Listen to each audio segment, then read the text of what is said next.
Asia, África, América, Europa, Oceanía. Arriba las banderas, esto está ocurriendo en vivo, desde la calle Broadway.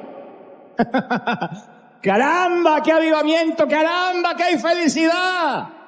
¡Arriba el rey! ¡Está en la casa, gente! Mira qué lindo. Danny Campbell, ¿cómo estás? Danny Campbell es nuestro misionero. Bueno, él es el que está al mando, al comando de todo el departamento de misiones de las Asambleas de Dios, a quien nosotros pertenecemos, denominación a las que pertenecemos con mucho santo orgullo. Dios te bendiga, Danny Campbell, Dios te guarde. Acaba de venir de Sri Lanka. Acaba de venir de tantas bendiciones. Siempre es un placer recibirlo. Y a todos los que nos visitan, y esto es lo que quiero transmitirte. Ya te voy a transmitir lo que creo Dios puso en mi corazón, porque lo que voy a transmitirte hoy es una operación a corazón abierto y tengo que ir anestesiándote de a poquito para que no duela. Después te despierto, cuando termina el servicio te despierto y te mando a casa con esos batones, esos que se nos ponen en los hospitales, que dejan la retaguardia al aire y te vas así. Fuera de toda broma, antes de transmitirte este mensaje, hay dos cosas que quiero decirle especialmente a la gente que nos mira del mundo. En Bahía Blanca, que es una zona de la provincia de Buenos Aires, mi país, la tarde del sábado 16 de diciembre llegó un temporal como no suele llegar a Buenos Aires. Lluvia, vientos sin precedentes, y azotó esta ciudad de Bahía Blanca. Yo hace muchos años estuve predicando allí en varias ocasiones cuando aún vivía en Argentina. Cobró la vida de 13 ciudadanos, cortó el suministro eléctrico en todos los hogares y la gente se tuvo que refugiar donde pudo, bajo puentes, en casas, donde podía, porque literalmente este temporal arrasó con los techos de los clubes, con las casas. No había ocurrido esto, no hubo precedentes. Justo ocurrió un poco antes de las fiestas, entonces nosotros tratamos de reaccionar lo más rápido posible, porque estas cosas, estas inclemencias del tiempo, no respetan estatus financiero, no respetan estatus social. Vienen y arrasa con todo. Hay un club famoso en Bahía Blanca, se llama el Club Olimpo, que fue arrasado también completamente. Y nosotros lo que hicimos es inmediatamente, y esto se lo quiero decir a la gente, ahí está la gente refugiada, la gente que se puede estar durmiendo en colchones, que lo perdió todo, perdió la casa, perdió todo en un ratito, ¿no? Porque nadie se esperaba esto. A lo mejor en Florida te anuncian, va a venir un huracán, qué grado es, si va a tocar o no la costa de la Florida. Acá fue imprevisto, se esperaban lluvias, pero no esto. Entonces nosotros inmediatamente, así como hemos hecho en su momento con El Salvador, como hemos hecho con Venezuela, con México, con Acapulco hace poco, enviamos una gran remesa financiera, un monto de dinero que estoy seguro que no va a poder reconstruir toda la ciudad de Bahía Blanca. Pero en este caso el flamante presidente dijo, bueno, no hay mucho para hacer porque no hay dinero, no hay reserva federal. Entonces les dijo, en otras palabras, que van a tener que arreglarse como pudieran. No estoy haciendo un juicio de valores de lo que dijo el presidente, lo que digo es que no les pudo ayudar, no quiero decir que no quiso, no pudo, y entonces la gente quedó un poco a la deriva y nosotros enviamos una remesa financiera. Todavía no tenemos las imágenes porque costó mucho por los protocolos que hay en nuestros países, para no decir burocracia, que queda feo, pero costó mucho sacar el dinero. O sea, lo enviamos inmediatamente. Enviar el dinero fue fácil. El tema es sacarlo, pero quién lo envía y por qué, y querían ver de dónde, y tuvimos que enviar cartas y a qué cambio del dinero, porque hay si el cambio del dólar oficial, etcétera. Fue realmente frustrante. No pasa solo con Argentina, sino con la mayoría de nuestros países. Pudimos esta semana sacar el dinero. Fíjate que esto ocurrió el 16 de diciembre, esta semana, para empezar a ayudar. Y no tenemos las imágenes todavía porque ahora llegó este dinero y vamos a comprar enseres, alimentos, mantas. Todavía hay mucha gente refugiada. Pero lo quería decir aprovechando el live para toda la gente de Bahía Blanca, que yo en un momento publiqué que enviamos dinero y algunos decían, ¿a dónde llegó? ¿Y cuándo llegó? ¿Y qué se hizo? Lejos de ser una falacia, estamos ayudando y vamos a mostrarte las imágenes pronto. Fuerza, gente de Bahía Blanca, no se rindan, no se entreguen, ahí estamos con ustedes, son parte de nuestra familia. Pero después se nos sumó el querido Ecuador. Ecuador también vive un momento durísimo, que es de común conocimiento público. Hay una guerra abierta contra el narcotráfico. Las noticias pulularon esta semana de tomar un canal inclusive de televisión y allí salió el ejército a las calles. Fue realmente muy fuerte. Estas imágenes son muy fuertes porque es nuestra América Latina. Y cada vez que América Latina sangra, nosotros también sangramos, porque a pesar de que estamos de este lado de la frontera, somos inmigrantes la mayoría, venimos de estos países y nos duele tanto. Entonces sí, hubo menos protocolo y menos, por alguna razón, hubo menos burocracia, y enviamos también una remesa importante de dinero porque hay mucha gente que no puede salir a trabajar. Y esto comenzó, por lo que leí, en las cárceles y después se extendió a las calles. Entonces hay un estado de sitio que comienza a las 11 de la noche. En 2 semanas yo tengo que estar en Quito y en Guayaquil haciendo la gira Presidente, que se agotaron las entradas ya hace casi como 6 meses, y voy a tener dos presentaciones en Quito, 2 en Guayaquil. Y entonces, claro, hablábamos con el productor si estaban las condiciones, si la gente iba a poder, y me decía, sí, vamos a cambiar algunas cositas, vamos a adelantar el horario, en vez de comenzar a las 8 de la noche, comenzaremos a las 6. Entonces creo que se le va a anunciar a todos los que tienen su boleto. Dios permita que pueda ir, independientemente de todo esto, pero lo que quiero decir, al punto, para no irme del eje, estamos enviando ayuda a Ecuador, la enviamos esta semana que pasó, para toda la gente que lo necesita. Sé que algunos ecuatorianos dicen, a mí no me llegó. Bueno, pero no va a través de entes gubernamentales, sino que va directamente a fundaciones de gente de mucha confianza, donde le va a llegar a la gente, donde le va a llegar a los necesitados. Así que también oramos, aquí hay muchos ecuatorianos, oramos por Ecuador para que Dios los bendiga, los sostenga y Él los proteja. Tranquilo, Dios sigue estando en el trono. Muy bien, parecen malas noticias, pero es una oportunidad para que Dios se glorifique, para que Dios bendiga, para que podamos ser un canal de bendición. Y lo quería decir porque de alguna forma es nuestra responsabilidad. Somos una iglesia, una congregación que sale siempre a la calle, que se preocupa por los que sufren, por los necesitados, y por cuanto lo hacemos por estos pequeñitos, lo hacemos por el Señor. Así que por eso es que quería contarte estas 2 noticias. Sé que hay más malas noticias, porque alguno está pensando, ¿y El Salvador? ¿Y México? ¿Y lo que pasa allá? Nos volvemos CNN si empezamos a dar noticias. Lo cierto es que esto es lo poquito, un granito de arena que podemos aportar, y caramba que lo estamos haciendo. ¿Estamos listos para que Dios nos hable, sí o no? Muy bien, presta mucha atención, por favor. Ya está la asepsia, está todo listo para operar, y necesito que no te distraigas ni un segundo. Si un niño de pronto empieza a llorar, yo sé que los papis dicen, no me lo quiero perder, agarra al niño y llévalo al teatro familiar, donde allí puedes ver en una pantalla grande, gigante, todo el servicio para que no distraiga a los que están alrededor, o le damos un Lexotanil y lo dormimos rápido. Yo siempre suelo contar que quienes nunca habíamos viajado o salido de nuestro entorno, suponíamos que todos los extranjeros hablaban con acento menos nosotros. Era la idea que yo tenía en Argentina. De niño yo solía preguntarme, ¿por qué los mexicanos no hablan de manera normal como los argentinos? Y yo sé que los mexicanos decían lo mismo cuando niño. ¿Por qué los argentinos hablan cantando? Pero yo me preguntaba, y le decía a mi mamá, ¿por qué dicen? Porque me llegaban las novelas mexicanas o las novelas venezolanas. Y yo decía, ¿por qué dicen lluvia en vez de lluvia como corresponde?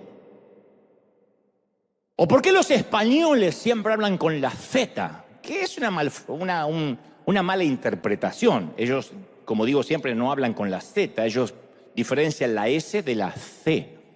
Entonces, cuando es la C, hacen una pausa para que sepa que es C. Nosotros mezclamos S, Z, hacemos un desastre con el lenguaje. Los españoles respetan la lengua del Cervantes.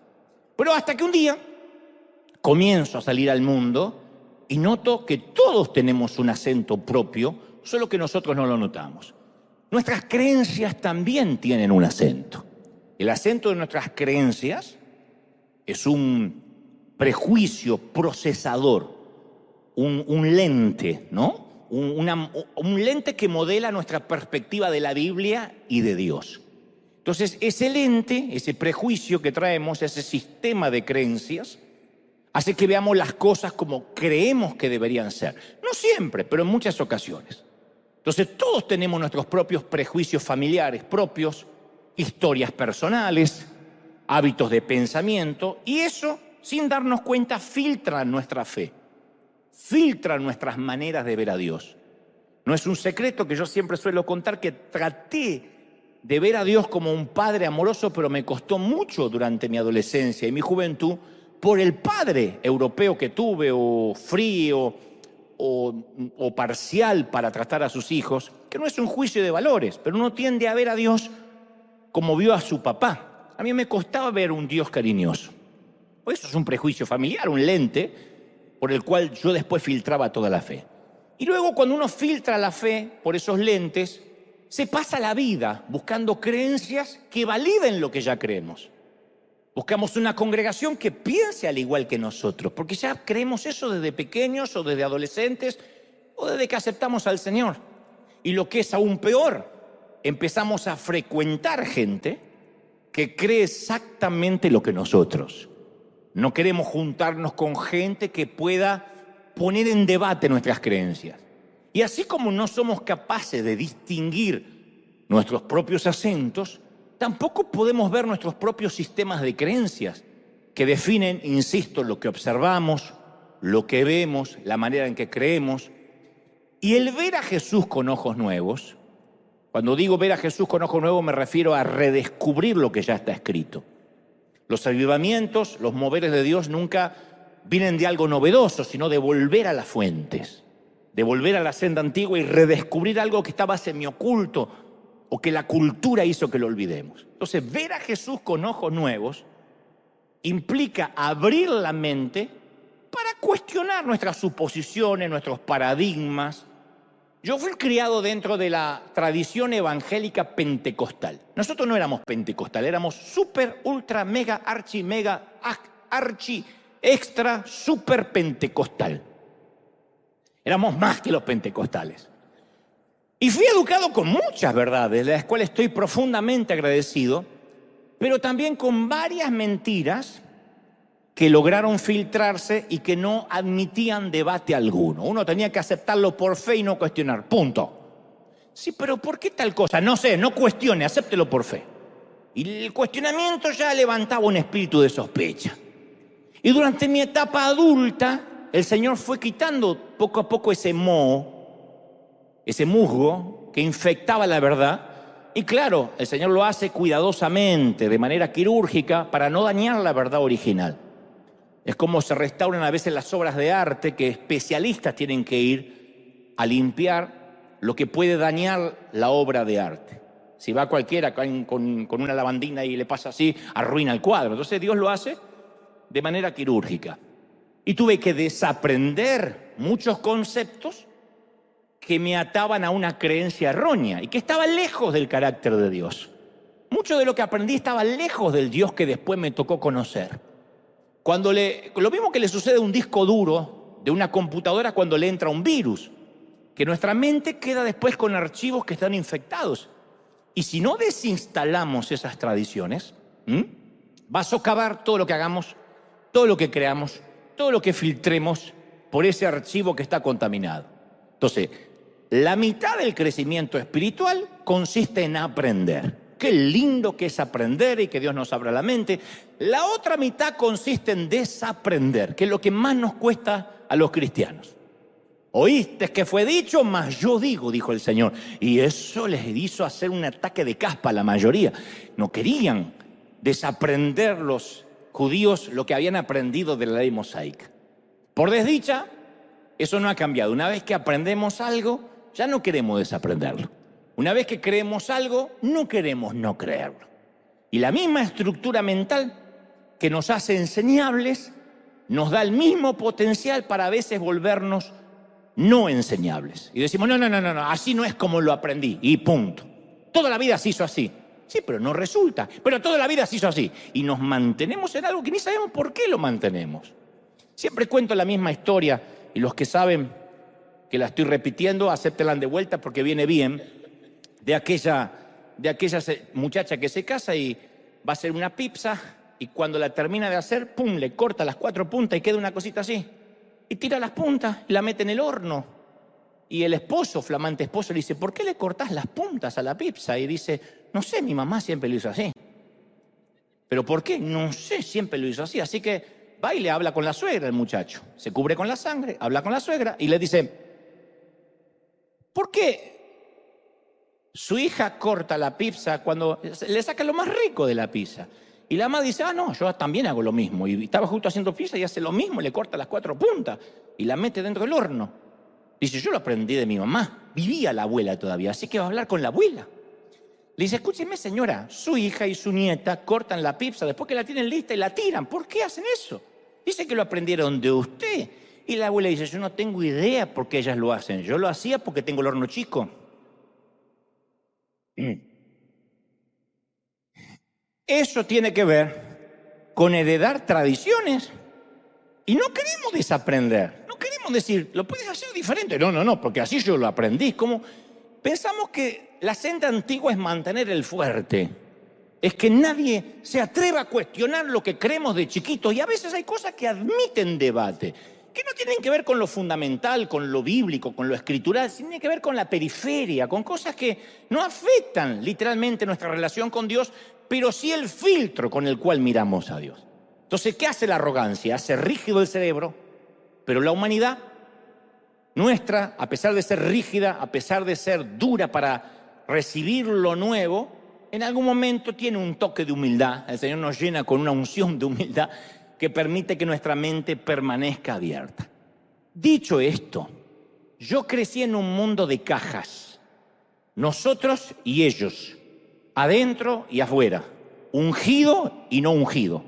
Porque los pentecostales no solo decíamos aquel es mundano y este es cristiano, sino aquel está ungido y se ve que aquel no está ungido. Mirá la cara que tiene, estará amargado pero no ungido. Creyente o incrédulo, salvado y no salvado, digno de salvación y no digno de salvación. Nosotros decíamos aquel no es digno de ser salvado. Mirá hasta dónde íbamos. Este está bautizado con el Espíritu y aquel no está bautizado con el Espíritu. Para nosotros el espiritual era el que estaba en Chiripiorca y hacía así. Y el otro que por ahí estaba así con la carita de Danny Campbell decía, qué carnal que es este. Porque al gringo no se le mueve un pelo, pero nosotros éramos así. Cajas, jaulas, etiquetas, rótulos, prejuzgamientos. Estos bautistas no renovados que no tienen el Espíritu Santo. Aquellos católicos errados que se van al infierno. Esos de la falsa doctrina, aquellos otros hermanos liberales que aplauden en los servicios. Entonces hablo de mi niñez, de la iglesia en la cual crecí, creamos miles de formas de categorizar y mantener a los otros a distancia, darlos por perdidos, marginarlos, condenarlos. Y a veces en algunas disciplinas las cajas vienen bien, son necesarias. Por ejemplo, le sirven a un médico clínico para distinguir un catarro de un tumor cerebral. Pero otras veces las cajas y las categorías llevan a genocidios, a segregación, a racismo, a odios, a abusos horrendos. Entonces la tradición tiene la tendencia de quitarnos el enfoque de lo que Cristo hizo y centrarlo en nuestros propios esfuerzos. Y esa es la mayor diferencia entre la religión creada por el hombre y el evangelio dado por Dios. Y los cristianos solemos preferir a un Dios que podamos controlar, que podamos decir lo que nos gustaría que Dios dijese. Pero no es Jesús más la sana doctrina lo que nos da la salvación. Solo Jesús, punto. Yo sé que esto produce urticaria e incomoda la teología de muchos, pero no es Jesús más la circuncisión. Jesús más congregarte. Jesús más el diezmo. Jesús más casarte con una huérfana que no tenga madre. Jesús no significa eso. Es solo Jesús. Nada más. Y cuando alguien le agrega algo a Jesús, en realidad estamos quitando la esencia, le estamos quitando todo. Y nuestros acentos religiosos hacen que siempre estemos creando una nueva caja, una nueva categoría. Y de allí viene la disposición mental de inventar términos, de añadirlos al evangelio y predicar esos términos como si fueran términos bíblicos, y no son bíblicos. Mirá la cara con la que me miran, me gusta, tan así. Yo tenía un pastor alemán, siempre claro, no un perro, un pastor que nació en Alemania,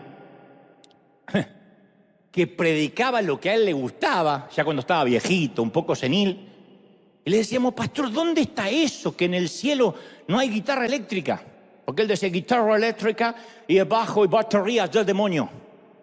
En el cielo se toca acordeón. Porque él tocaba el acordeón casualmente, ¿no? En el cielo se toca acordeón. Todo el mundo sabe eso, decía. Entonces íbamos los jóvenes que tocábamos la música, todos los demonios que tocábamos, y pastor, ¿dónde está la Biblia? Y decía esta maravillosa frase: no está, pero debería estar. Y así somos a veces, no está en la Biblia, pero debería. Dios se le pasó de agregarlo en las Escrituras. Y esas pequeñas cajas religiosas tienen la intención de tener la fórmula de cómo funciona Dios. Entonces, si tengo la fórmula mágica, sangre de tritón, ojo de sapo, y las palabras mágicas, abracadabra, yazán, cabellos de suegra, voy a obtener el resultado correcto. Entonces, si hacemos la oración correcta, si decretamos, si ordenamos, si hacemos un pacto, podremos hacer que Dios baje del trono y haga lo que yo quiero que haga. Yo he visto a cristianos perder un empleo, por ejemplo, o de repente entrar en una quiebra financiera y enojarse mucho con Dios, ponerse iracundos, enfadarse con Dios y decir: ¿cómo nos sucedió esto a nosotros, que pagamos fielmente el diezmo toda la vida? Casi el enojo que uno tendría por tener una medicina prepaga y después no te quieren atender en la clínica. Dice: pero si yo estoy pagando, soy socio. Pero yo he visto a gente enojada que de pronto no entiende que estamos viviendo en un mundo caído. Y que así como puede venir una enfermedad, un catarro, un COVID, puede venir un momento de finanzas débiles, enclenques, frágiles. Y uno no puede enojarse con Dios como si tuviéramos, insisto, un contrato unilateral, que Él sí o sí me tiene que bendecir porque yo diezmo. Magia, eso es magia. Dios bendice, sí. Pero de pronto Él no tiene la obligación, como si fuese un patrón que tiene que acceder a nuestros pactos o a nuestros contratos unilaterales. Y cuando algo de eso no funciona, creemos que hay algo malo en nosotros o que nos está fallando la fórmula. Y alguien viene y nos dice: no oraste lo suficiente, no tuviste suficiente fe. ¿Cuánta gente es lastimada cuando nos dicen eso? ¿Cuánto hemos sido lastimados que tenemos un ser querido que se debate entre la vida y la muerte y viene alguien, en vez de abrazarnos, nos dice: ¿no será que le falta fe? O lo que es peor, algo habrá hecho. ¿No tendrá un pecado oculto? Pensó. Y uno ya no sabe ni de qué arrepentirse. Uno piensa que se desconectó de Dios y por eso le toca sufrir. Entonces, el vocabulario griego y arameo del Nuevo Testamento es pequeño comparado con el lenguaje español. ¿Vieron que dicen que es más fácil hablar inglés que español? Y esto lo sabe la mayoría porque el inglés no tiene tantos adverbios, sustantivos, sinónimos. El castellano es un idioma muy rico, de manera que cuesta mucho hablar el español. Y el hebreo y el arameo son idiomas muy básicos. Principalmente el hebreo del Antiguo Testamento aún es más escaso, de modo que los traductores usan muchas palabras que no existían en las lenguas originales. Hay palabras de nuestra cultura que se han vuelto el lenguaje de nuestra espiritualidad, pero no están en las Escrituras. Por eso a mí me causa gracia, no me apedren, ahí voy, esperen. A mí me causa gracia cuando alguien alega. Una vez alguien me dijo: yo no entiendo esas Biblias modernosas de ahora. Vieron que hay muchas versiones. Dios habla hoy, Rudy Gracia sacó Dios grita hoy. El que no lo conoce se perdió el chiste. Un amigo, Rudy. Hay un montón de versiones, ¿no? Y alguien me dijo alguna vez: yo me atengo a las verdaderas Escrituras, la antigua versión, la más antigua de Reina Valera. No me vengan con esas versiones modernas. Y no tienen en cuenta que Casiodoro de Reina era un monje español que tradujo la Biblia al español en 1569.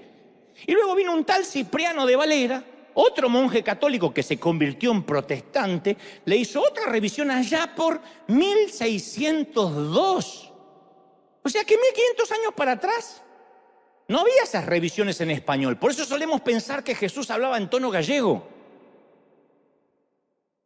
Hemos visto películas así: vosotros sois la sal y me seréis testigos, necios. Arrepentíos o pereceréis. Parece Julio Iglesias en vez de Jesús, ¿o no? El Señor no hablaba en catalán, es una traducción. Entonces, en resumen, a esto voy. Hay una palabra que, por ejemplo, usamos mucho tras los púlpitos y no está en la Biblia, no está en los escritores original. Proviene, sí, de estos españoles, Reina y Valera. La palabra prioridad, por ejemplo. Entonces, muchos predicadores hemos cometido el error de decir, Dios quiere ser nuestra prioridad. Este año pongamos a Dios como prioridad.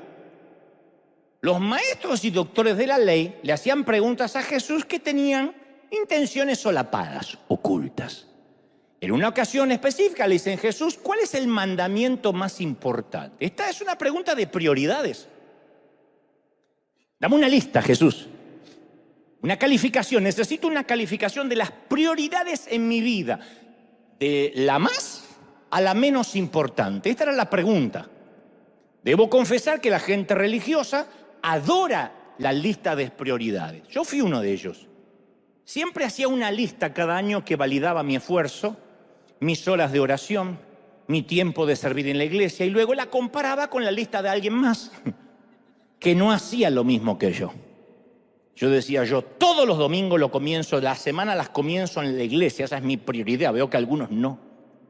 Pero había un problema enorme cuando le hicieron esta pregunta a Jesús, que las relaciones no funcionan con un sistema de prioridades. ¿Qué significa poner a Dios primero? ¿Es un porcentaje con relación al tiempo? ¿Es un porcentaje con relación al dinero? Por ejemplo, si le damos las primeras 2 horas, el primer servicio del domingo, a Dios, ustedes, nosotros, ¿estamos dándole a Dios prioridad? ¿Y si venimos al segundo servicio no es tanta prioridad? Porque primero se levantaron, desayunaron, comieron, fueron al baño. ¿Será que no son tan prioritarios como nosotros? ¿Quién decide cuánto debe darse a Dios para que sea una prioridad? ¿Cuánto es suficiente? ¿Existen ciertas prácticas espirituales como la oración, ir a la iglesia, que estén calificadas como eso es poner a Dios primero? ¿Y qué pasa cuando tengo un hijo enfermo que requiere cuidados intensivos 24 horas al día? Y no puedo ni orar, por lo menos oficialmente, tradicionalmente, no puedo venir a la iglesia, no puedo ni siquiera sembrar, no puedo ofrendar. ¿Cómo acomodo entonces la lista? ¿Quien tiene un hijo enfermo no tiene a Dios como prioridad? De hecho, alguien inventó una lista que no está en la Biblia y nosotros la damos por bíblica. Decimos, primero Dios, segundo la familia, tercero el ministerio, dice el Señor. ¿Dónde dice? Lo dijo alguien. Está bien, es una lista digna, noble, pero eso de primero Dios, después la familia y tercero el ministerio, lo inventó alguien, no está en las Escrituras. Una frase que no aparece. Entonces, ¿cómo responde Jesús a la pregunta sobre prioridades? Él dijo, el más grande y el más importante es amar al Señor, tu Dios, con todo tu corazón, con toda tu alma y con todas tus fuerzas. Y uno dice, bueno, esa es la prioridad. Pero después añade, el segundo es tan importante como el primero. El más grande y más importante también es este segundo. Amarás a tu prójimo como a ti mismo. Entonces, en lugar de hacer Jesús una lista de prioridades, nos presenta algo completamente diferente. Una relación en que Dios no es el primero, sino es el centro. No está arriba, está en el medio. Las listas siempre tratan de control y comportamiento. Dios está tratando de decir, yo quiero ser el centro de todo lo que haces. Te toca una temporada en el hospital, no me pongas arriba, póngame en el medio, que yo esté en el medio. Me pones en el medio del matrimonio, en el medio de las finanzas, en el medio de tu trabajo. Yo quiero estar en el medio, en el centro de tu vida, no arriba y ya me sacaste de encima. Porque la prioridad es, ya está, ya cumplí con Dios, le di el diezmo. Pero el Señor no es el centro de tus finanzas. No le preguntas cómo invertir, no le dices al Señor que te dé fuerzas y salud para trabajar. Vas y pagas la cuota y ya cumplí con la prioridad. Yo ya fui a la iglesia el domingo, dicen otros, y de lunes a sábado ni se acuerdan que son creyentes. Uno lo ve por el freeway, por la calle, y son demonios al volante. Pero ya le di la prioridad. Y dice, no quiero ser la prioridad, quiero ser el centro. Como una pareja, como cuando uno está enamorado, enamorada, que dice, no me pongas en prioridad y me sacas de encima, quiero ser el centro. Entonces, la razón por la que sirvo a Dios no es porque esté en mi lista, porque es mi deber que cumplir, sino porque lo amo y me ama y es el centro. ¿Sí o no? ¿Es así? Centro. Ahora, de allí a esto voy. Es que nosotros alegamos, fulanito no es un hijo de Dios, no es cristiano, porque no tiene a Dios como prioridad en su vida. Tuve el otro día en las fiestas con él y me hablaba de la empresa, me hablaba de los hijos, no me habló casi de Dios. No tiene a Dios en su prioridad. Yo te voy a contar algo a priori. La palabra cristiano fue un apodo peyorativo que los paganos le pusieron a los creyentes. El historiador Tácito hablaba de una raza de hombres con prácticas perversas, conocidos vulgarmente como cristianos. Fue un apodo vulgar, que le devolvieron el favor los cristianos porque empezaron a decirle pagano a los otros, que viene del latín pagani, ¿no? Pero técnicamente Dios no es cristiano y mucho menos evangélico. Lo dije una vez y casi me apedrean.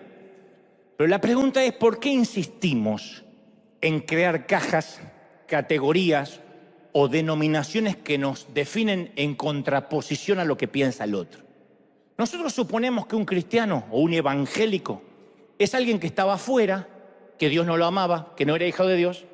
Un día repitió una oración mágica que lo transportó mágicamente hacia nuestro lado. Salió del lado oscuro y vino al lado nuestro. Pero para Jesús no hay tal cosa como los de adentro y los de afuera. Solo están los que creen y los que no creen. Entonces, ¿Dios no es cristiano evangélico? Bueno, si la pregunta es si Dios trata a los extraños, a las personas de diferente denominación, los tiene alejados porque tienen otra religión o otra fe y no los ama y no quiere saber nada con ellos hasta que no hagan una oración especial para entrar, entonces, no, Dios no es ese tipo de Dios evangélico. Creer es una actividad, no una categoría o una caja. Yo creo, es una cuestión de fe. A mí me suelen preguntar, ¿vos te considerás cristiano evangélico? Y yo siempre respondo, ¿me dirías primero qué pensás de los cristianos evangélicos y después te digo si soy uno? Y a veces me dicen, sí, un evangélico. Hace poco alguien me dijo, un artista me dijo, sí, los evangélicos son los enemigos de los homosexuales, los que se oponen al aborto, los condenadores, los iracundos, los constructores de grietas, los que te condenan en las redes. Cuando alguien no piensa como él, te manda al infierno. Dije, no soy uno de ellos, no. ¿Y qué soy? Ni idea, soy de los que creen. Soy de los que creen, los que tienen relación, los que tienen un padre, pero no tengo nada que ver con la religión esa, nada que ver. Entonces, los cristianos tenemos fama de no poder convivir pacíficamente con alguien que no crea lo que nosotros creemos. Por eso te decía al principio, a veces hay que abrir la mente. Y mientras más nos llenamos la boca de tolerar la diversidad, más descalificamos y condenamos al que piensa distinto.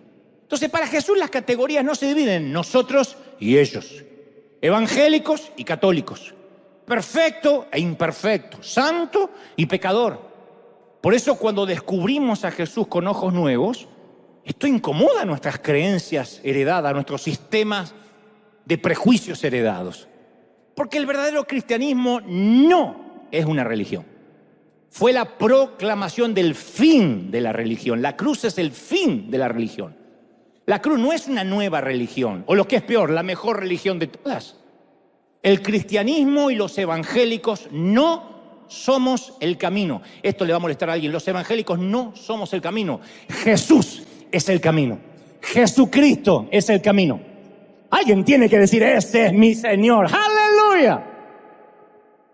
La iglesia cuadrangular no es el camino, las asambleas de Dios no es el camino, los renovados, los bautistas, los presbiterianos no son el camino. Jesús es el camino. Y como te dije, yo me crié en una cultura donde los biblistas usaban las escrituras como una vara de medir para identificar quién estaba dentro y quién estaba afuera. Y esas barreras crearon polarización, segregación, división y nos mantuvo distantes del plano unificador de Dios. Entonces, el camino más fácil para marcar las reglas es que nosotros estamos dentro. Menos mal que estamos dentro y hay gente que está afuera, que no son los que no pudieron entrar. Estoy hablando en términos metafóricos. No importa si eras por cuestiones periféricas. No importa si aquel estaba afuera porque las damas se tiñen el cabello. Hay iglesias que dejan gente afuera porque se hizo un tatuaje. Está fuera del camino del Señor porque se miró el juego del calamar por Netflix. Está fuera porque le va a México en vez de Argentina. Bueno, ahí debería estar afuera, eso es pecado. Pero eso no importa que era periferia, nos reconfortaba que nosotros estábamos en lo correcto y ellos estaban en lo erróneo. Porque si yo estoy en lo correcto, soy salvo. Pero en Romanos 10:13, Pablo le escribe a la iglesia de Roma recordándole lo que hace latir el corazón del Señor. Le dice a los romanos, todo. Me gustaría que repitan esto, sí, todo. Esa. Me siento un predicador moderno. Dígale que está sola, volteate a tú. No. Todo. No, ya está bien, una vez, pues. Todo el que invoque el nombre del Señor será salvo. ¿Dijo todos? ¿Todos? ¿Cómo todos? Algunos dicen, no, ¿cómo todo? ¿En qué sentido lo dijo? Segunda de Pedro 3:9. No quiere el Señor que nadie muera, sino que todos se vuelvan a Dios. Bueno, no puede estar hablando en serio. Primera de Juan 2:2. Él se ofreció en sacrificio para que nuestros pecados sean perdonados, y no solo los nuestros, sino los de todo el mundo. Primera de Timoteo 2:4. Él quiere que todos se salven y lleguen a conocer la verdad. Y se ve que el Señor, cuando inspiró las Escrituras, dijo, debe haber algún ganso que todavía no entiende. No por nosotros, pero los que vienen al otro servicio. Primera de Timoteo 4:10. Por eso mismo trabajamos y luchamos, porque hemos puesto nuestra esperanza en el Dios viviente, que es el Salvador de todos, especialmente de los que creen. Especialmente los que creen, pero es el Salvador de todos. ¿Cómo es el Salvador de todos, pero especialmente en los que creen? Tito 2:11. Pero Dios ha mostrado su bondad al ofrecer la salvación a toda la humanidad.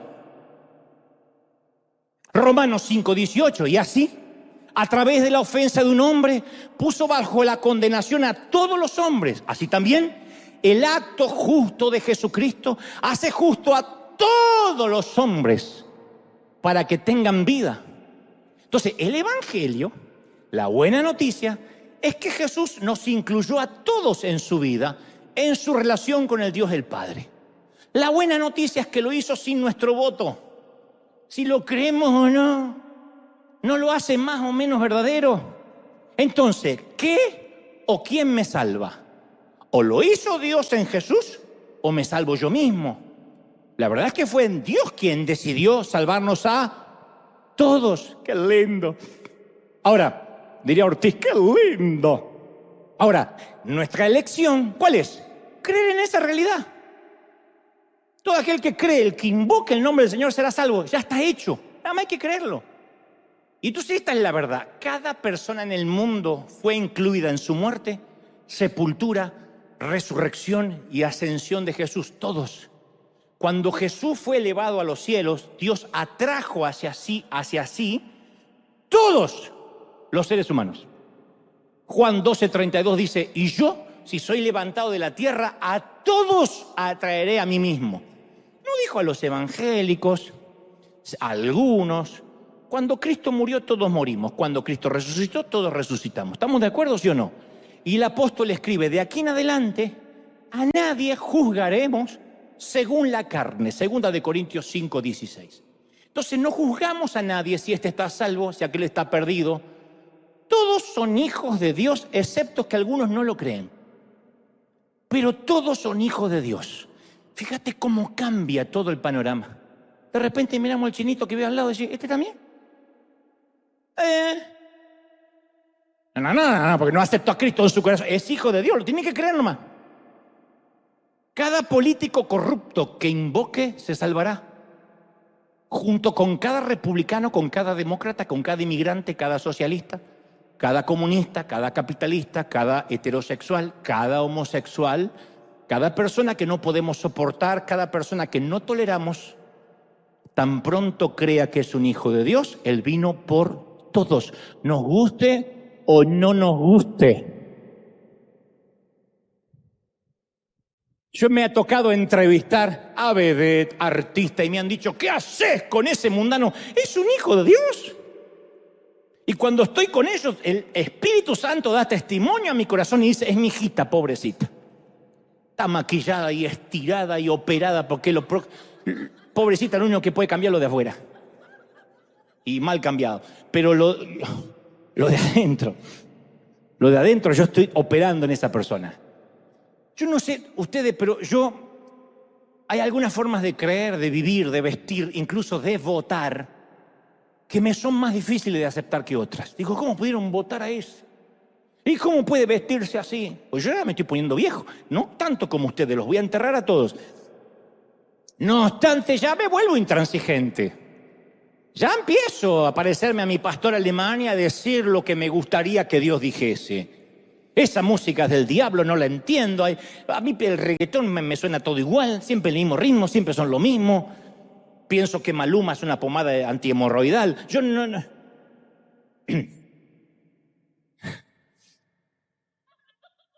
Entonces yo ya empiezo a ver con un filtro.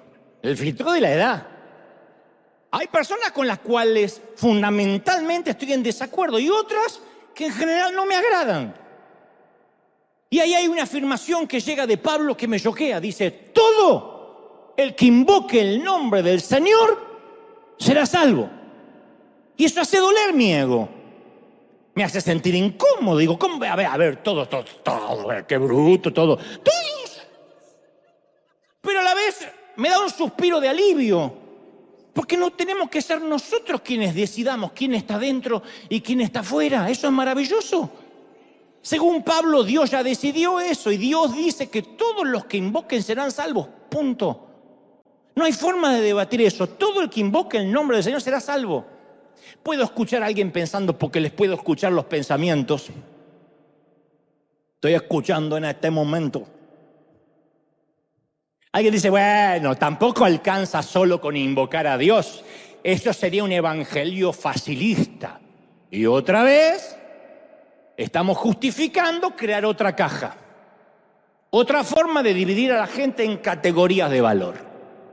Según nuestro criterio, el ladrón crucificado en la cruz al lado de Jesús no debió haberse salvado por el simple hecho de invocar al Señor. Para los que no lo recuerdan, Lucas 23:42 dice que le dijo a Jesús, acuérdate de mí cuando vengas en tu reino.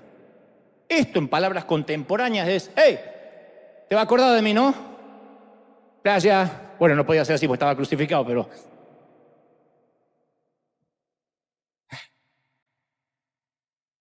qué sé yo, capaz que levantó el pulgar así, no sé.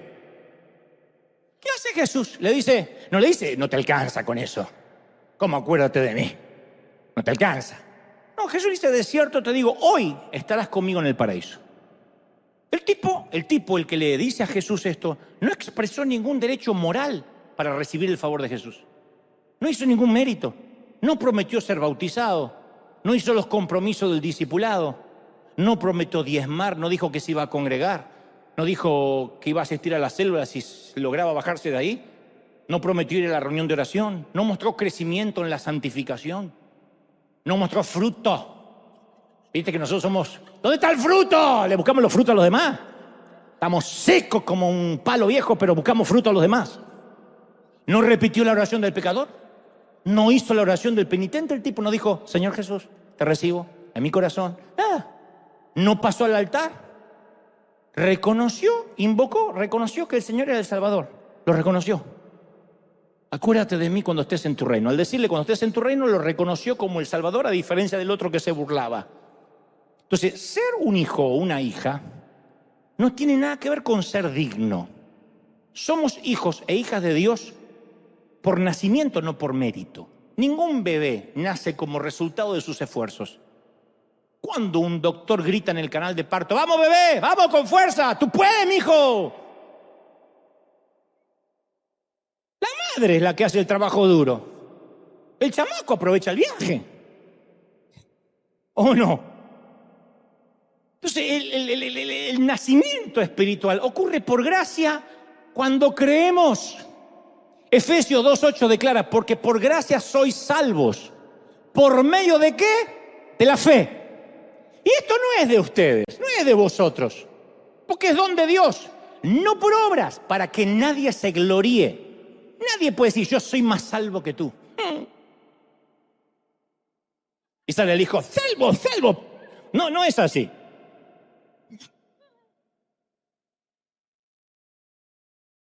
No se basa en nuestro desempeño, sino en la obra acabada de Jesús y nuestra fe en ese trabajo terminado. Alguien tiene que decir, ese es mi Dios. Ahora, pero pensamos, está bien, hasta ahí te sigo. Pero ahora que soy cristiano tengo que hacer algo para que Dios me siga amando. Hay que esforzarse para permanecer en el buen camino. Pregunto, ¿de dónde sacamos eso? Jesús murió por nosotros antes que naciéramos, antes que hiciéramos nada malo ni nada bueno.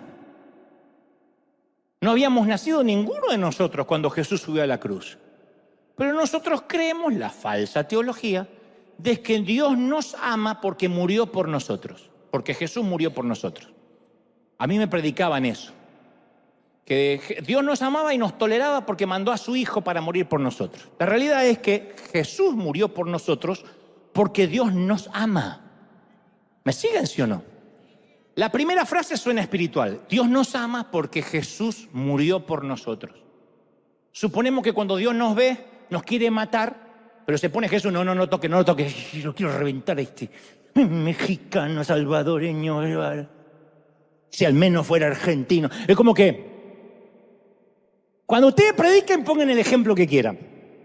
Yo quiero matar, que te agarro que te ahí. Y está Jesús ahí, no.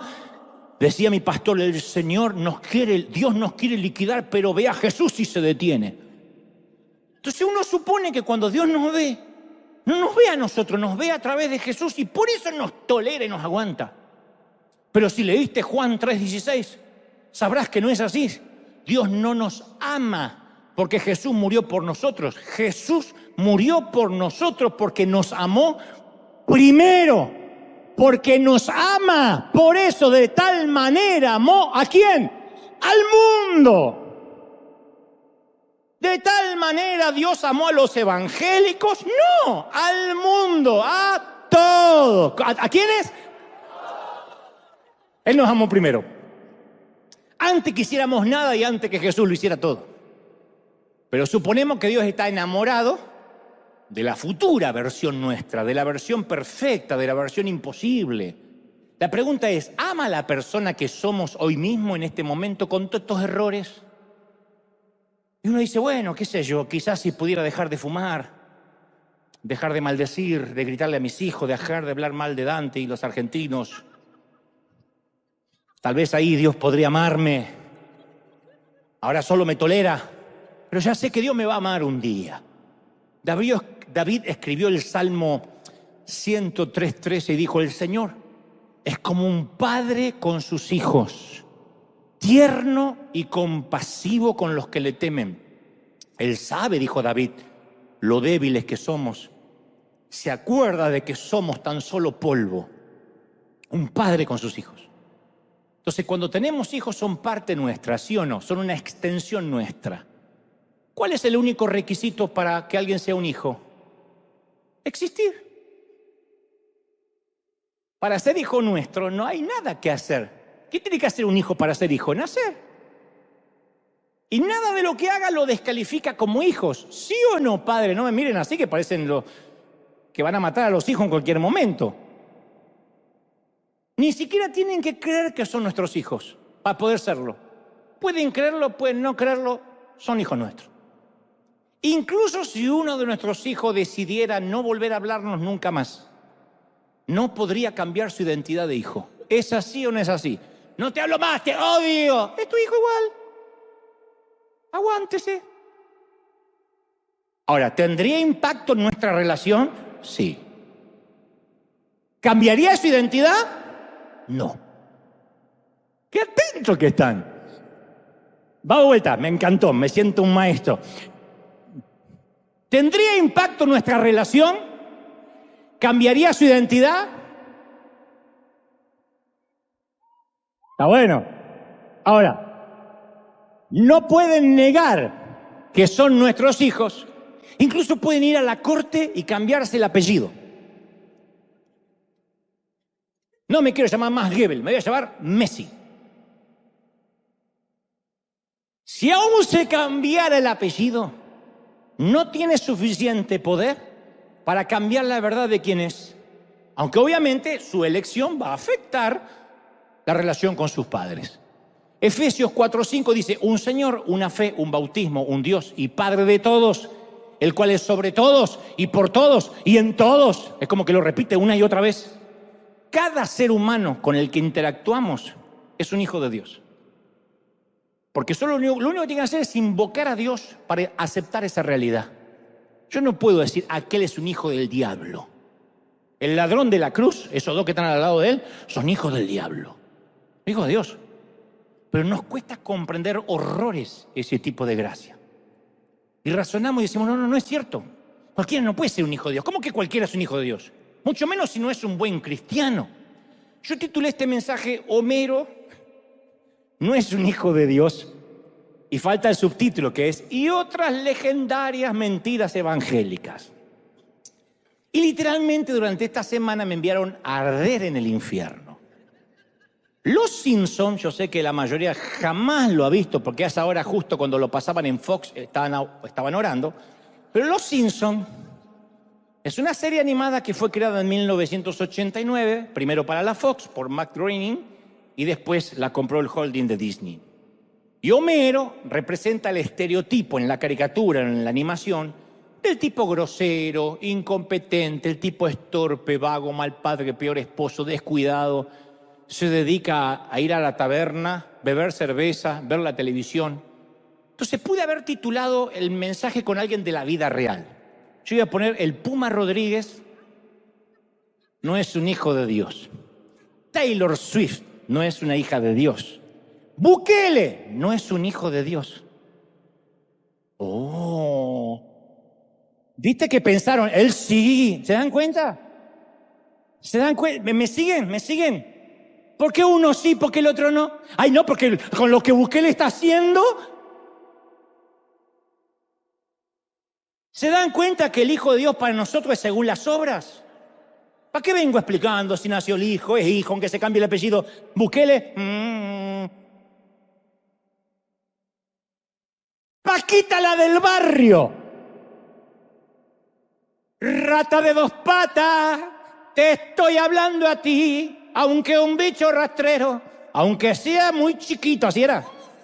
Comparado contigo. A un paso de invocar al Señor. De hecho, cuando yo posteé lo de Homero, dije, voy a un personaje ficticio. Alguien me escribió debajo un estudio bíblico sobre Cristian Castro. Pobrecito, no lo perdonan. Porque como estuvo acá un par de veces y dijeron, no, ese no es un hijo de Dios y tú lo subiste al altar. Siempre aclaro, acá no tenemos altar, acá nunca hemos sacrificado a nadie. Tenemos ganas de sacrificar a veces a alguien, pero no. Cristian Castro se va al infierno porque el gallito le canta para el mundo y se tiñe el cabello. Y unas babosadas. Y a pesar de que yo puse a Homero, y es un simple dibujo animado, la sola mención que Homero no es un hijo de Dios y que eso constituía una mentira evangélica, hizo que quisieran crucificarme. Esto muestra a las claras que vivimos clasificando quién es salvo y quién no, según lo que aparenta ser. Aquella mujer, mira cómo se viste, se nota que es salva.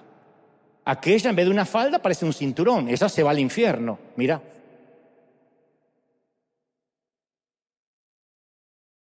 Y San Pedro está en la puerta, a ver cómo está en la falda. No, afuera, mija, que acaba de tentar los querubines.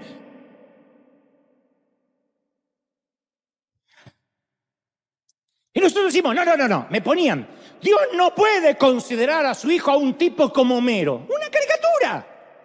Uno me dijo, no cumple los requisitos. ¿Qué requisitos? Los requisitos de la caja evangélica. Y yo te voy a contar por qué la mayoría pensamos mucho tiempo de este modo. Los que nacimos en un hogar cristiano, o más o menos fuimos criados en un hogar cristiano, desde muy niños aprendimos. Yo aprendí de chiquito que Dios detestaba las malas calificaciones en matemáticas y que Dios se entristecía cuando los niños nos olvidábamos del regalo del Día de las Madres. Ese era Dios. Después fui a la secundaria y descubrí que los intereses de Dios se expandieron un poco más. Ahora estaba obsesionado con el sexo, Dios, con las malas compañías y las drogas. Y esto es en gran parte porque damos por sentado que aquellos que tienen autoridad sobre nosotros fueron puestos por Dios, claro. Por lo tanto, pensamos que ellos piensan como Dios piensa. Y si fueron puestos por Dios, algo que les disgusta o le gusta a mi mamá, o al pastor, o a la maestra, seguro que es algo que le gusta o le disgusta a Dios. Dependiendo de nuestra edad, recibíamos mensajes diferentes de cómo debe lucir y actuar una persona salva. Por eso es inevitable suponer que la aceptación de Dios se basa en nuestro comportamiento, porque eso lo traemos de chicos. Si no hago esto, Dios no me va a amar, Dios no va a estar feliz. Si cruzo la línea, Dios se va a enfurecer. En realidad la que se enfurecía era nuestra mamá, la maestra, el pastor, pero Dios cargaba con la mala reputación. Entonces muchas de nuestras creencias de lo que le agrada a Dios es producto de lo que le agradaba a quienes nos formaron, como el pastor que tuve. El acordeón es de Dios y la guitarra eléctrica es del demonio. Él era lo que le agradaba y le desagradaba a él, no a Dios. Él estaba envejeciendo, no Dios. Dios no envejece. Entonces tomamos esa asombrosa relación basada en gracia, llena de amor, y construimos un muro de reglas alrededor de ellas. Y ahí es cuando convertimos la relación en religión. Y nos metemos en un búnker religioso, en un monasterio lleno de reglas, de leyes a las que llamamos sana doctrina, y nunca podemos cumplirlas. Cuanto más tiempo yo llevo como pastor, menos propenso soy a decirle a la gente lo que tiene que hacer. Si lo que buscas es una lista tonta de lo que debes y no debes para llevar una vida santa, te equivocaste de iglesia. Porque cuando nos centramos en Jesús, cuando Él es el centro, no la prioridad, el centro y no un conjunto de doctrinas, todo empieza a encajar en su lugar. Las doctrinas tratan la conducta, nunca tratan el corazón. ¿Qué sirve que yo los ande vigilando a ver qué hacen, con quién se acuesta, qué toman, qué beben, qué fuman? La doctrina nunca modifica las actitudes. La gracia es interna, funciona a nivel del corazón. Entonces, creo que en el fondo no creemos que recibimos la salvación por gracia y por eso tampoco a veces podemos dispensarla. Suponemos que Jesús fue golpeado, torturado, mutilado, para que después nosotros intentemos salvarnos con nuestras insignificantes buenas obras. ¿De verdad? No podemos abaratar el sacrificio de Jesús intentando reembolsarlo. No hay forma de pagarlo. Pero nos aferramos a nuestra santidad y luchamos por la perfección como si todo dependiera de eso. Y algunos nos sentimos tan abrumados por nuestros fracasos que apenas podemos creer que Jesús nos ama. Yo decía durante la pandemia, ¿cómo te ama el Señor? Y la gente estallaba en lágrimas durante la pandemia. Cristianos de años, ¿en serio me ama? ¿Cómo es que dudamos de eso? ¿Qué nos lleva a dudar de que Él nos amó, nos ama y nos amará siempre? ¿Qué nos hace dudar del amor? Entonces, ¿estás luchando contra el pecado? No necesitas más fuerza de voluntad. Lo que necesitas es más de Jesús.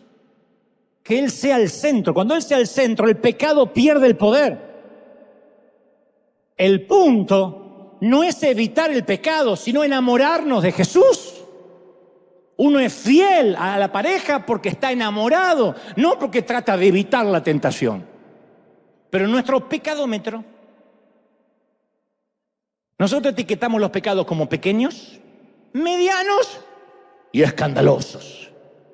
Entonces, si vemos a alguien en la iglesia que es chusma, chismoso, que maltrata a veces a una mujer o algo, decimos, bueno, pero tampoco es para tanto, son pecados pequeños. Lo bueno es que no deja de congregarse. Luego vemos a alguien que nos consta que toma mucho alcohol, que se fuma un cigarrito a veces y ya nos ponemos nerviosos. Decimos, Dios va a tener que llamarle la atención, que Dios se apiade de su alma. Va a tener que arreglar su vida si quiere estar cerca de Dios. Y después nos encontramos con un pecador escandaloso. Uno que se acuesta con la novia o es prostituta, es gay o abortista. Y decimos, ese va a arder en el infierno. ¿Y cómo me voy a gozar cuando lo voy a quemar? Sí. Porque de Dios nadie se burla. Ya veremos el día del juicio. ¿A dónde va cada uno? Así somos. Y en ningún lugar de la Biblia encontramos que Dios haga distinción entre diferentes niveles de pecado. Él hace una lista y pone al chismoso al lado del homicida. Fíjate cuántos asesinos habrá hoy.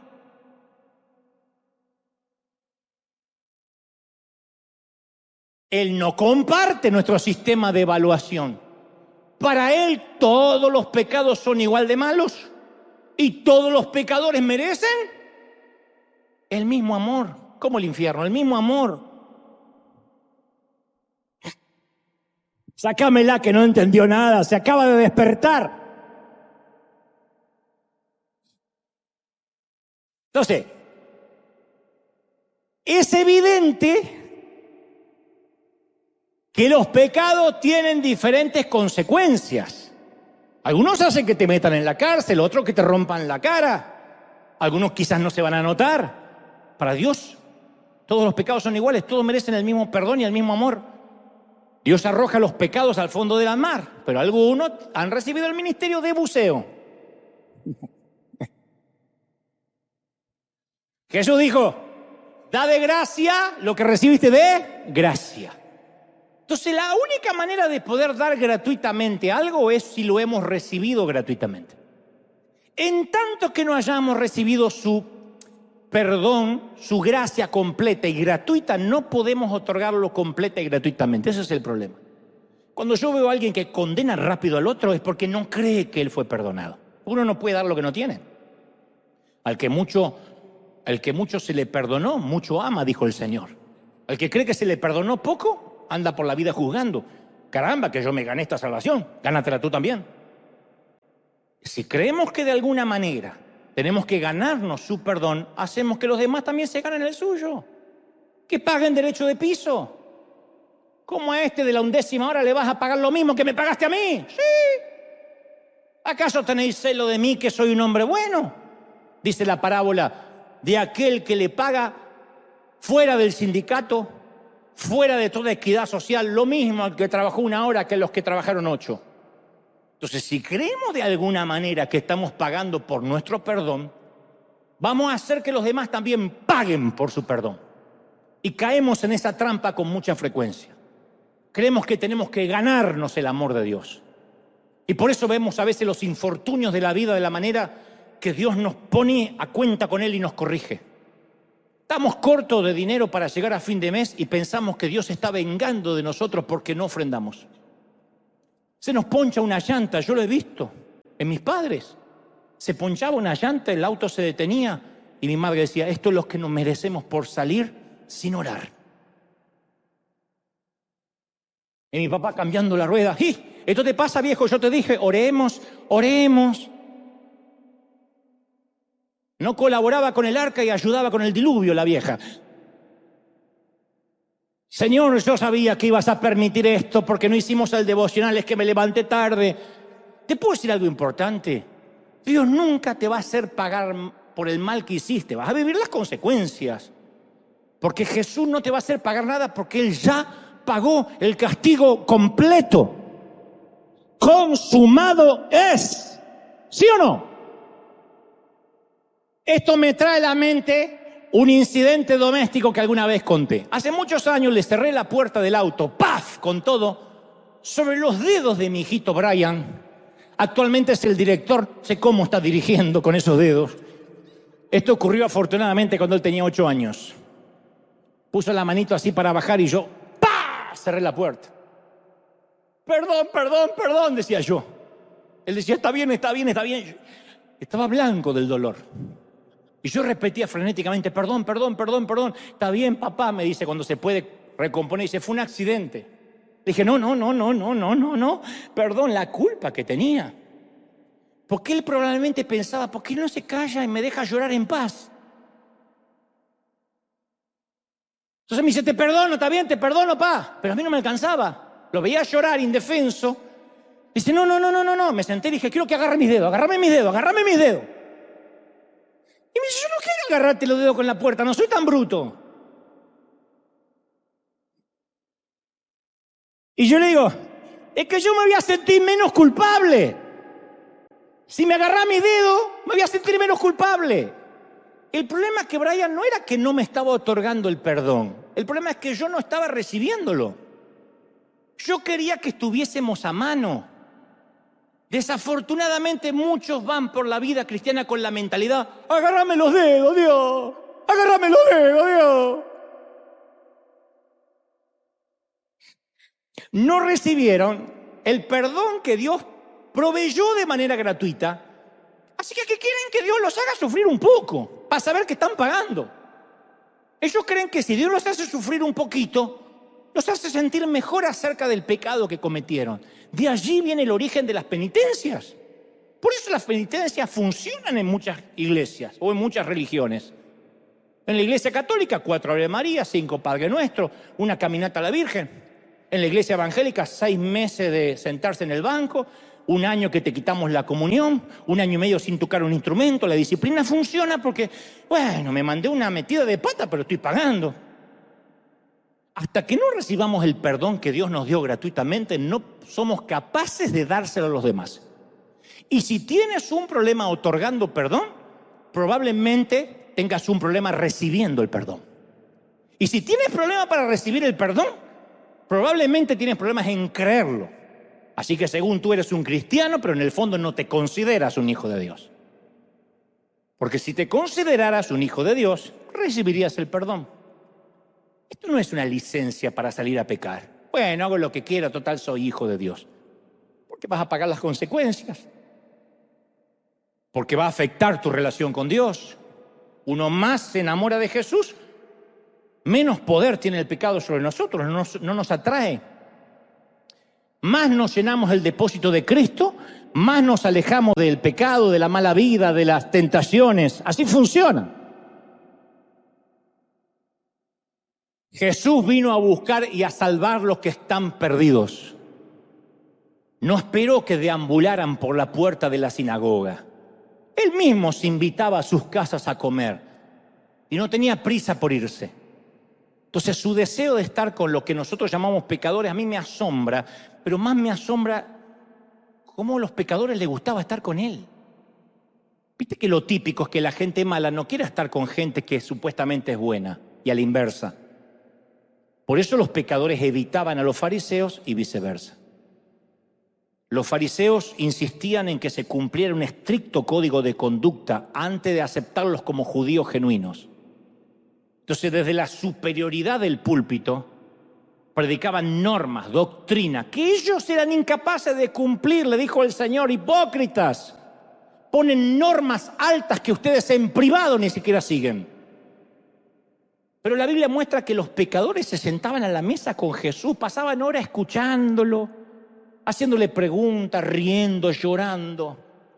Quedaban cautivados por su compasión, fascinados con sus explicaciones de cómo vivir. Y Jesús los dejaba pertenecer mucho antes de que creyeran. Mucho antes de comportarse como cristianos o de guardar alguna doctrina. Los amaba antes de que guardaran alguna doctrina. Le dijo a la samaritana, a la prostituta: hija, ¿de verdad qué hizo para ser hija? Esta mujer cobra por los favores sexuales que dispensa. Y le dices: hija. Pero nosotros los cristianos hasta solemos ser groseros. Con la excusa de que el evangelio verdadero ofende, creemos que tenemos licencia para ofender.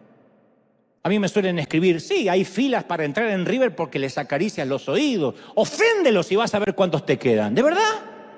¿Esa es la motivación? ¿Esa es la excusa para que las congregaciones nunca crezcan y los nuevos no conozcan a Cristo?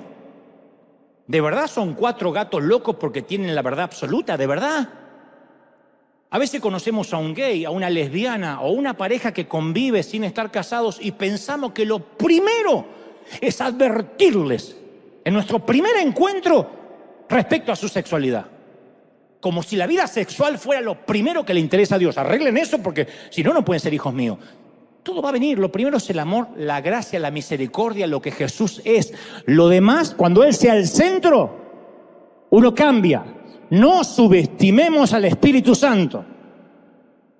Entonces, cuando el pecado se vuelve más importante que el pecador, Debería sonar una alarma en nuestra cabeza. Danger, danger, danger. Ahora bien, amerita hacer la última aclaración.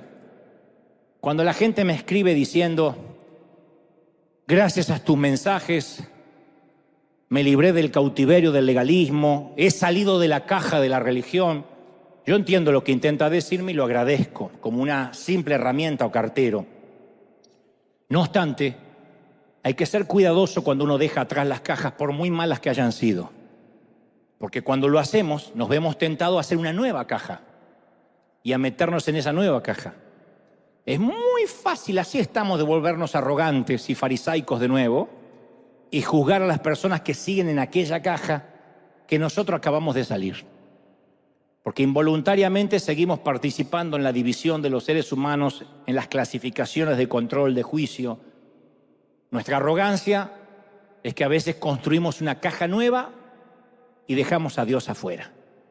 Por eso nunca vamos a decir que en River tenemos la verdad absoluta. ¿Cómo la vamos a tener si el que está predicando acá es un simple carretero roto como la mayoría que escucha?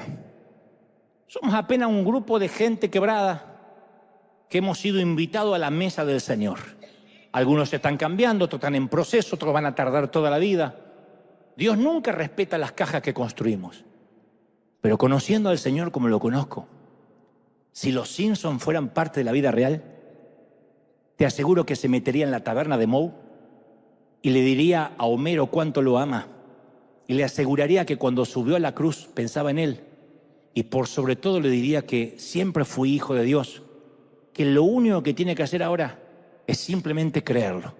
Ese es el Evangelio y esas son las buenas noticias. ¿Sí o no? Ahora dale un aplauso grande, fuerte al Señor de señores. ¡Aleluya! Cuando te pongas de pie, dale un aplauso grande, gigantesco al Señor de señores, al Rey de reyes. Somos hijos de Dios. ¡Aleluya!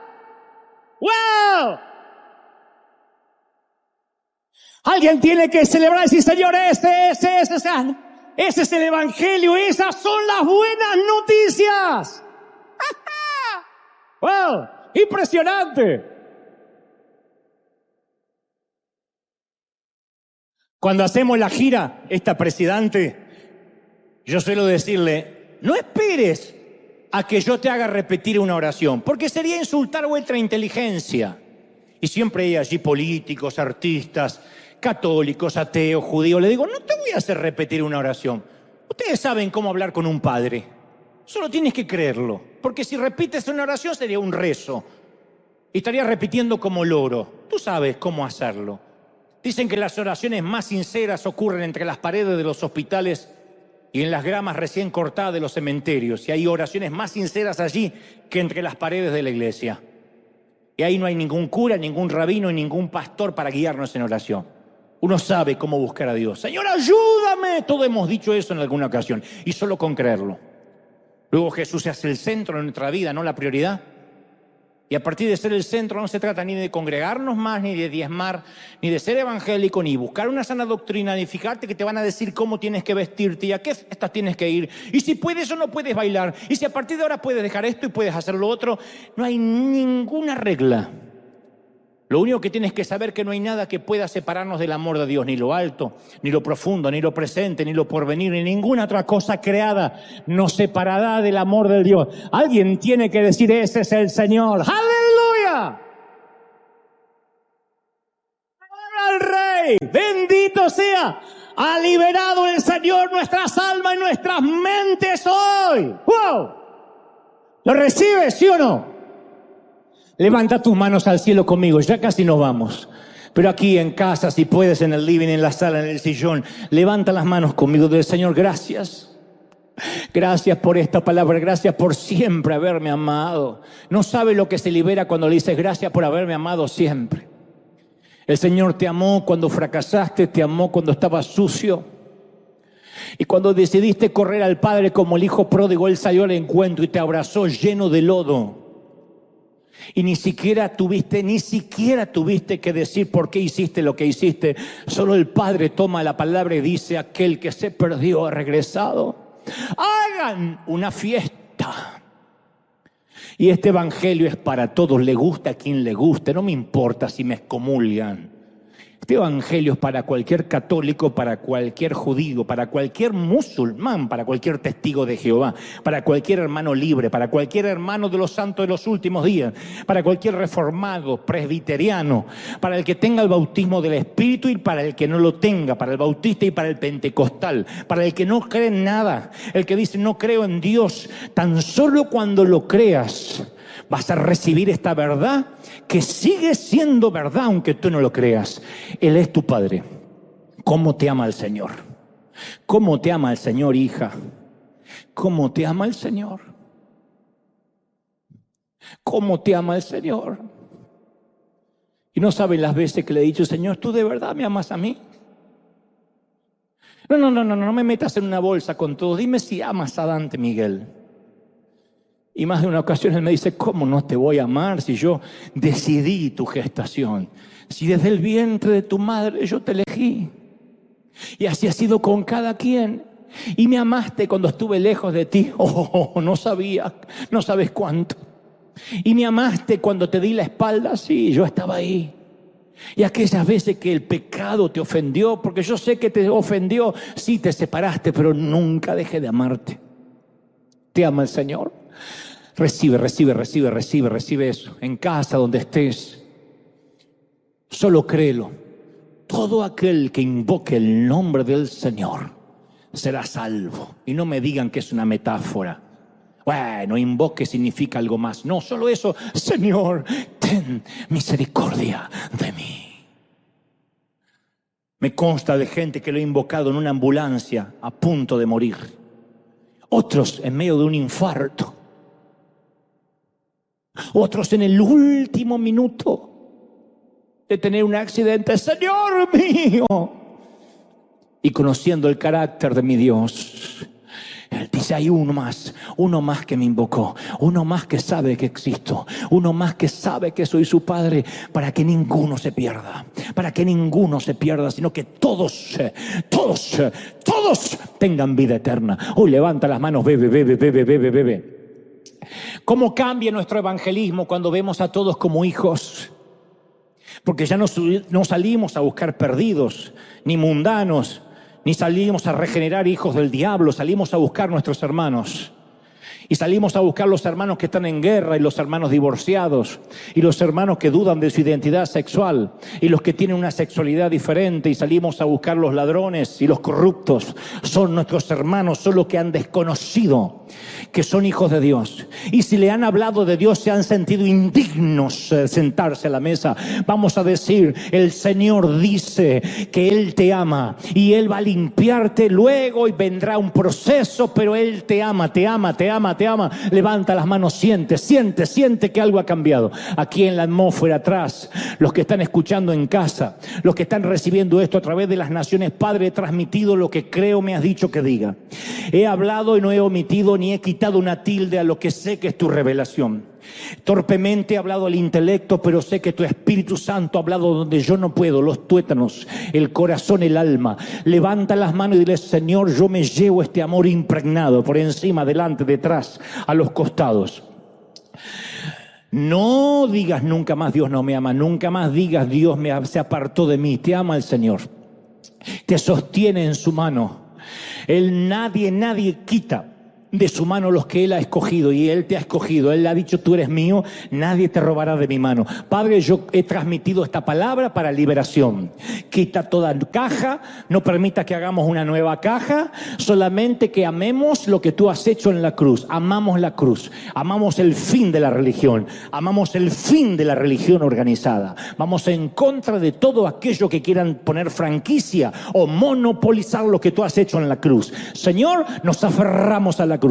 Señor, por tu llaga hemos sido sanados. Señor, en tu sangre hemos sido lavados. Por tu carne partida, por tu carne que fue allí llevada a la cruz del Calvario, somos salvos, somos libres, somos sanos, somos prósperos en esta vida o en la eternidad. Amén, amén y amén sea hecho el Señor.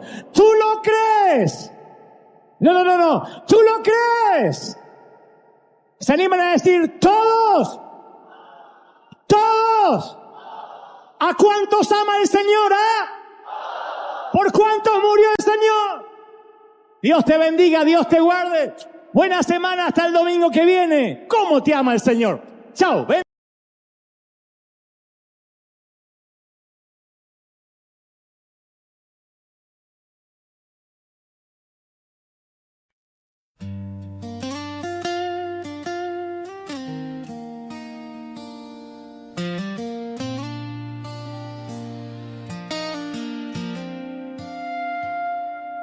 Everything I used to live for faded slowly out of sight.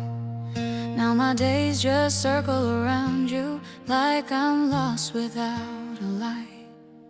All the noise just turns to silence when your memory comes through. And the world I once was chasing now feels small and shaped like you. My whole world is only you. Every thought keeps breaking through. You're so close inside my mind, but so far in real life. I can feel you everywhere, in the things we never shared. All this love I'm going through never reaches you.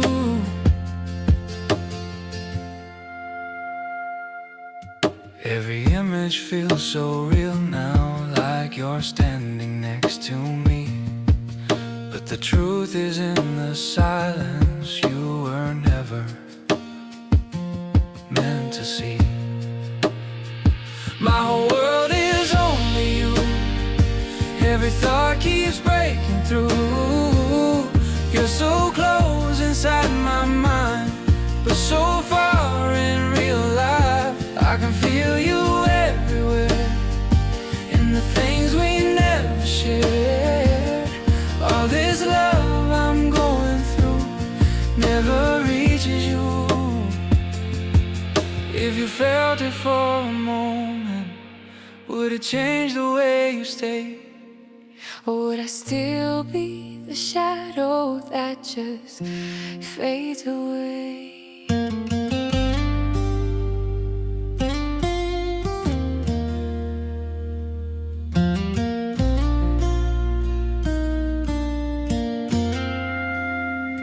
My whole world is only you, all is only you. But your world's a different view. I'm just someone passing by in your open sky. Still I hold on to what's true. Every heartbeat calls for you. All this love I always knew will never reach you.